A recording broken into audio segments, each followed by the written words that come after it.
50 cars filled with Ku Klux Klan members rolled through Monroe, North Carolina, led by the town's own police chief. Their target, a brick house where Marine Corps veteran Robert F. Williams and a group of black World War II soldiers waited. The Klan had terrorized this neighborhood for months, but tonight, black men would shoot back.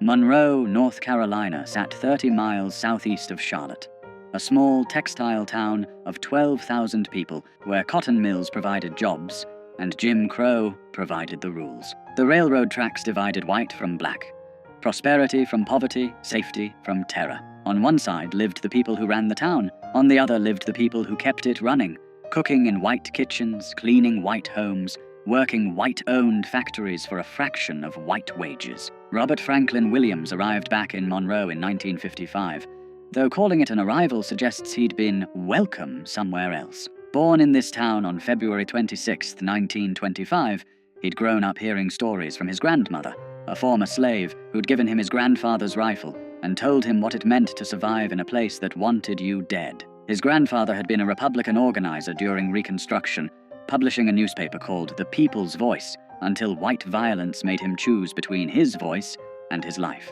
He chose life, but kept the rifle. Williams knew Monroe's particular brand of hatred intimately. When he was 11 years old, he'd watched police officer Jesse Helms Sr., father of the future senator, drag a black woman bleeding through the streets by her hair after administering what the officer called an arrest. The woman's screams echoed in Williams' head for years.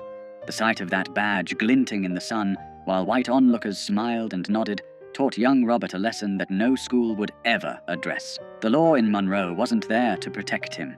It was there to remind him of his place. He'd tried to escape that place. During World War II, Williams migrated north like hundreds of thousands of other black Southerners, finding work in Detroit's auto factories. He was there in 1943 when white mobs stormed through black neighborhoods, killing dozens. He fought back then, young and angry, learning that Northern freedom was just Southern oppression with better lighting. In 1944, he was drafted into the Army, serving until 1946. Then he joined the Marines, 1954 to 1955, where he learned discipline, marksmanship, and the bitter irony of defending a country that wouldn't defend him. When he returned to Monroe in 1955, he found the local National Association for the Advancement of Colored People chapter gasping its last breath. 6 members remained, from what had once been a thriving organization. The others had been fired from jobs, threatened, beaten, driven out. Southern states were systematically destroying the NAACP, branding it communist, outlawing it where they could. In Monroe, simply attending a meeting could cost you everything. Williams started recruiting, not from the middle-class teachers and preachers who typically led NAACP chapters. He went to the factories, the farms, the unemployed men standing on corners. Most importantly, he went to the veterans, men who'd seen combat, who'd been trained to fight, who'd tasted just enough equality in uniform to make segregation unbearable when they came home. Men like Dr. Albert Perry. Dr. Albert E. Perry was everything Monroe's white establishment wanted to deny could exist. A black man with a medical degree, a veteran, a practicing physician at the local hospital. He bought a nice brick house, drove a decent car, and had the audacity to act like he deserved respect. Williams made him vice president of the Monroe NAACP. Together, they set about picking fights the previous leadership would never have dared to start. Their first victory came quiet. In 1956, they integrated the public library. White Monroe barely noticed because white Monroe barely used the library, but Williams and Perry noticed. They'd proven that pressure worked, that the system could be moved, so they picked a target that mattered more, the swimming pool. In the summer of 1957, 2 black children drowned in a creek. There was nowhere else for them to swim. Monroe's public pool, built with federal tax dollars that black families paid just like white families, was reserved exclusively for white residents. Black children had to make do with unsupervised creeks, muddy rivers, and the consequences that came with them. 2 children went under and didn't come up. Their names were lost to history, but their deaths sparked something that wouldn't be forgotten. Williams went to the city council with a reasonable request. Open the pool to black children 1 day a week, just 1 day. The council's response was a masterclass in creative racism. Draining and refilling the pool after black people used it, they explained with straight faces, would simply be too expensive. Segregation, they suggested, was an economic necessity. Williams had a different analysis. Standing before the council, he delivered a line that cut through Monroe's polite racism like a blade. "Segregation," he said, "is a luxury that Monroe cannot afford." He organized picket lines. 8 people at first, standing at the pool gates, silent, peaceful, exactly the kind of protest that Martin Luther King Jr. was preaching across the South. And Monroe responded the way Monroe always responded, with violence. Shots rang out at the picket lines. No one was arrested. Law enforcement officers stood by and watched. The message was clear. You can protest all you want, but when the bullets fly, you're on your own.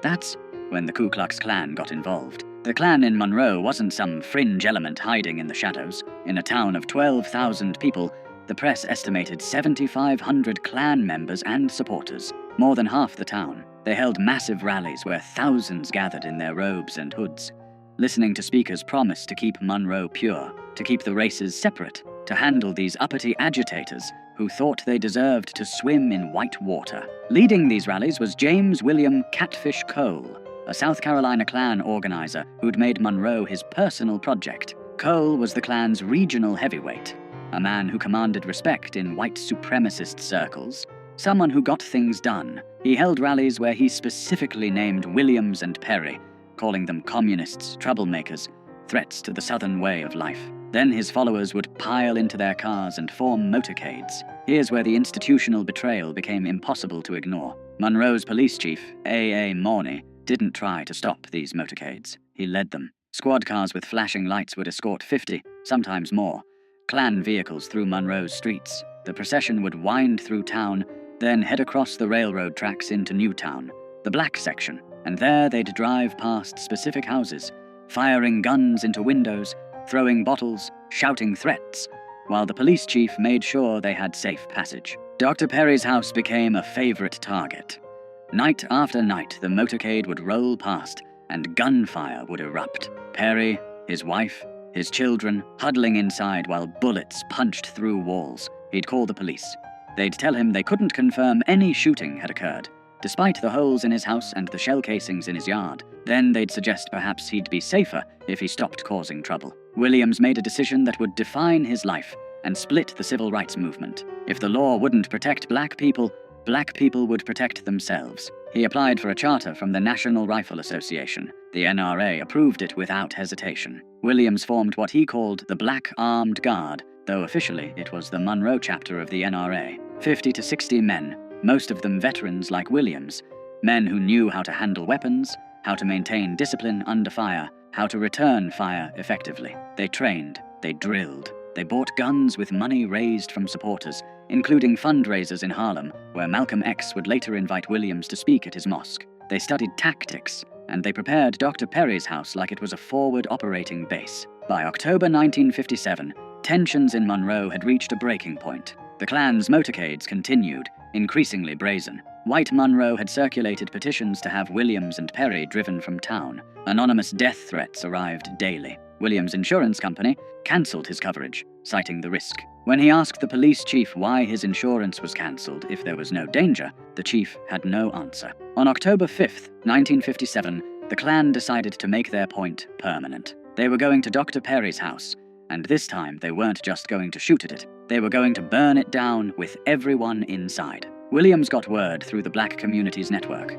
People who worked in white homes, who overheard conversations, who understood that information meant survival. The Klan was coming, in force. Tonight. Williams and his men moved into Perry's house that afternoon. They stacked sandbags along the windows. They positioned men with clear fields of fire. They made sure everyone understood the plan. No one fires first, but when they do fire, we fire back. Aim low. Disable. Don't kill if possible. Make it clear we're serious without giving them martyrs. As the sun set, they waited. Perry's family had been moved to safety. Inside the house were only men who'd made peace with what might happen next. Veterans who'd survived war only to find themselves at war in their own hometown.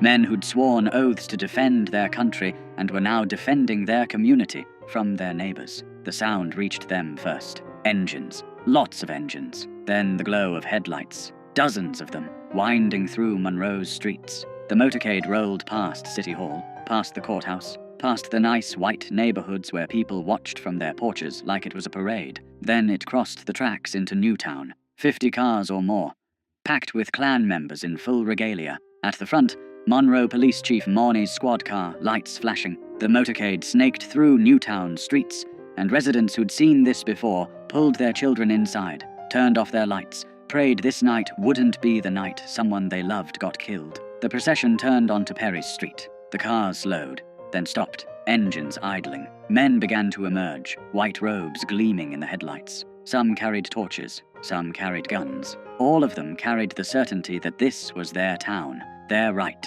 their prerogative to do as they pleased. Then the shooting started. Later, both sides would claim the other fired first. What's certain is that gunfire erupted from the Klan's motorcade, slamming into Perry's house.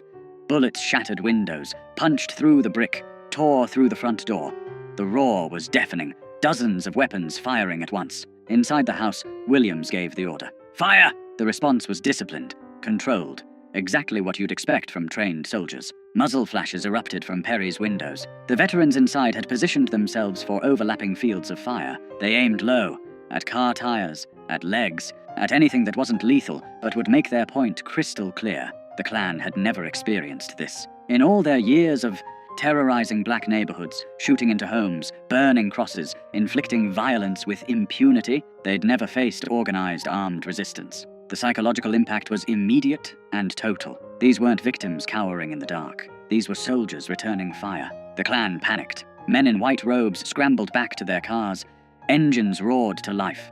Tires squealed. The entire motorcade broke formation and fled in every direction, some cars running into each other in their desperation to escape. Within minutes, the street was empty except for abandoned robes, dropped torches, and the fading sound of engines racing back across the tracks to the safety of white Monroe. Inside Perry's house, Williams and his men held their positions. No pursuit, no celebration. They maintained their perimeter through the night, knowing retaliation might come. But it didn't. The Klan had been routed, humiliated, driven from a black neighborhood by black men with guns. The next morning, Monroe's city council held an emergency session. The same council that had said they couldn't afford to let black children swim. The same council that had turned a blind eye to months of Klan terrorism. They passed an ordinance effective immediately. The Ku Klux Klan was banned from Monroe without a special permit from the police chief. That ordinance was the first crack in Monroe's wall of white supremacy. Not because the council suddenly developed a conscience, but because armed black veterans had demonstrated something white Monroe couldn't afford to ignore. In Williams' own words, racists consider themselves superior beings and are not willing to exchange their superior lives for our inferior ones. They are most vicious and violent when they can practice violence with impunity. The shootout barely made the news. The Monroe Journal mentioned it briefly. 3 black newspapers covered it. The national press ignored it completely. Just 3 months later, when the Lumbee tribe would rout the Klan in a similar confrontation, national media would descend on North Carolina, Life magazine would run photo spreads, politicians would issue statements. But when black men defended themselves with guns, white America decided that story was better left untold. Williams understood why. As he'd later write, the national press played up the Indian Klan fight because they didn't consider this a great threat. The Indians are a tiny minority, and people could laugh at the incident as a sentimental joke. But no one wanted black people to get the impression that this was an accepted way to deal with the Klan, so the white press maintained a complete blackout about our fight. But word spread through black communities across the South. Veterans heard what had happened in Monroe. Working people heard. Young activists heard. The message was clear. Nonviolence was a tactic, not a suicide pact. You could advocate for peace while keeping a rifle behind the door. The October 5th. Shootout didn't end Monroe's racial violence, but it fundamentally changed its character. The Klan never conducted another motorcade through Newtown. They couldn't. They'd been exposed as cowards who only fought when resistance was impossible. When black men shot back, they ran. Less than a month later, the Klan tried a different approach. If they couldn't eliminate the troublemakers by force, they'd eliminate them through the legal system. Dr. Perry was arrested on charges of performing an abortion on a white woman. The accusation was almost certainly false. Perry was Catholic, opposed to abortion on religious grounds. The woman herself said she'd asked him to perform the procedure, but that he'd refused. None of that mattered. The newspaper headline screamed, "Negro doctor arrested for criminal abortion on white woman." The racism was coded into every word. A black man's hands on a white woman's body, even in a medical context, was treated as inherently criminal. Perry was jailed. Williams led armed demonstrations at the courthouse, hundreds of black residents openly carrying weapons, demanding Perry's release. A white benefactor posted $7,000 bond. Perry was freed, but the damage was done. His trial came almost exactly a year after his arrest, October 21st, 1958. He was convicted and sentenced to 5 years in prison. Released after serving just over a year, Dr. Albert E. Perry never got his medical license back. He'd lost his profession, his livelihood, his future, for the crime of standing up to the Klan. The system had accomplished through legal proceedings what the Klan couldn't accomplish with guns. Meanwhile, Williams faced his own reckoning with the broader civil rights movement. In late October 1958, just days after Perry's conviction, a case exploded that would make Williams an international figure. 2 black boys, 9-year-old James Hanover Thompson and 7-year-old David Fuzzy Simpson, had been playing with white children. During a kissing game, a 7-year-old white girl named Sissy Sutton kissed both boys on the cheek. When she mentioned it to her mother, white Monroe reacted with hysterical rage. The mother washed her daughter's mouth with lye. Armed men hunted for the boys. Police arrested James and David, handcuffed them, took them to jail, and spent 6 days interrogating them without allowing them access to parents or lawyers. They were beaten, threatened with lynching, told they'd raped a white girl. Judge Hampton Price heard the case. Such as it was, the boys had no legal representation. They stood silent, terrified. The judge interpreted their silence as a confession. He sentenced both boys to indefinite terms in reform school, possibly until age 21, for a kiss that a white girl had initiated. Williams mobilized international attention. He contacted journalists in Europe. He worked with activists in New York to form the Committee to Combat Racial Injustice. He turned the kissing case into a global embarrassment for the United States, with demonstrations in Paris, Rome, and Vienna. Former First Lady Eleanor Roosevelt intervened with North Carolina's governor. President Eisenhower received thousands of letters. After 3 months, on February 13, 1959, Governor Luther Hodges pardoned the boys without explanation or apology. They were released.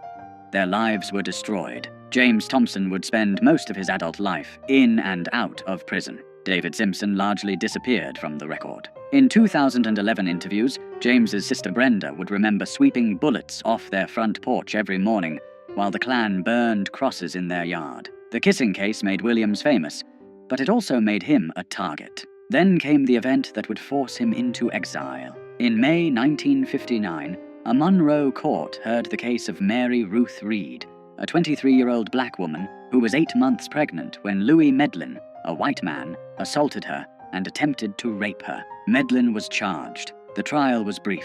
The all-white jury deliberated briefly, not guilty. Williams stood on the courthouse steps as Medlin walked free, and he said something that would end his leadership of the Monroe NAACP. Black women approached him, devastated, asking what they were supposed to do now that white men knew they could assault black women with impunity. Williams told them, "We cannot rely on the law. We must defend ourselves. If it takes violence to get justice, then we must meet violence with violence." The next day, National NAACP head Roy Wilkins called. Williams confirmed he'd made the statement and would repeat it. Within hours, Wilkins suspended Williams from the NAACP for 6 months. The organization Williams had rebuilt from 6 members to hundreds, the chapter that had achieved what no other Southern NAACP chapter had dared attempt, was now too militant, too aggressive, too willing to fight back. Williams didn't stop.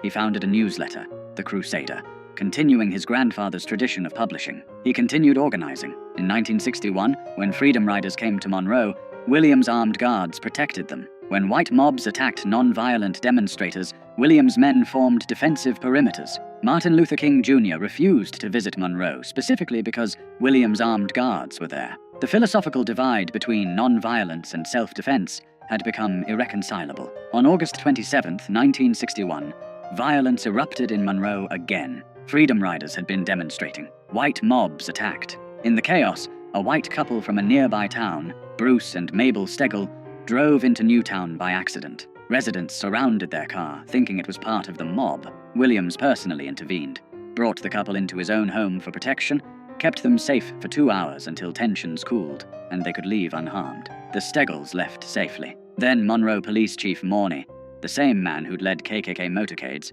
told Williams, In 30 minutes, you'll be hanging in the courthouse square. The FBI issued a federal warrant for Williams' arrest on kidnapping charges. The couple he'd protected claimed he'd held them hostage. Williams knew what was coming. Monroe's law enforcement, which had never arrested a single Klansman for terrorizing black neighborhoods, was about to lynch him legally. He and his wife Mabel fled, first to Canada, then to Cuba, then to China. He wouldn't return to the United States until 1969. From exile in Cuba, Williams broadcast Radio Free Dixie, a weekly program featuring jazz, blues, news, and commentary directed at black listeners in the American South. He wrote his book, Negroes with Guns, published in 1962, which would become essential reading for a new generation of activists. Huey Newton and Bobby Seale would cite it as inspiration for the Black Panther Party, the idea that black people had the right to defend themselves with weapons, that armed resistance was a legitimate response to armed oppression. Spread through the Black Power movement of the late 60s,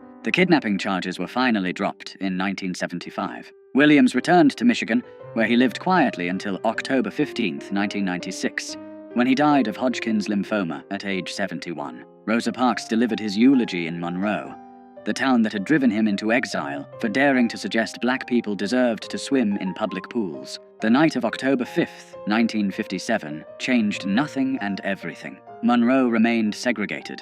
The Klan remained powerful.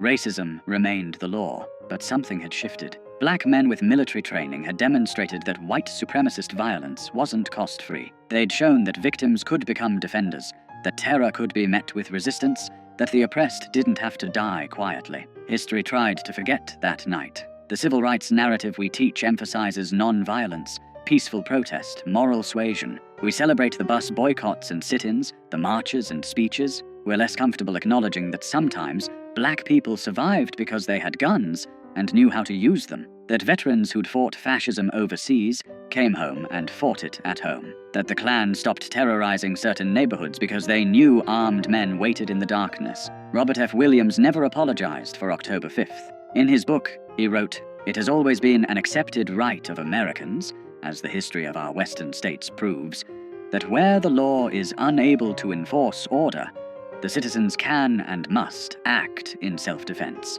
We asserted this right, and we did what the law officers refused to do. We stopped the terror. We stopped it permanently." The Monroe shootout poses an uncomfortable question for American history. How much of the progress we credit to moral appeals actually came from the threat of armed resistance? How many white supremacists backed down not because they'd seen the light, but because they'd seen what happened when black veterans shot back? How much of the civil rights movement's success depended on the unspoken pressure of men like Williams, proving that black communities could defend themselves if pushed too far? We'll never know for certain. What we do know is that after October 5, 1957, the Klan never conducted another armed motorcade through Monroe's black neighborhoods. We know that the city council passed an anti-Klan ordinance the very next morning after refusing to act for months. We know that white Monroe's terrorism lost its impunity. And we know that black veterans, men who'd been told they weren't good enough to swim in public pools, proved they were more than good enough to stand their ground when armed mobs came calling.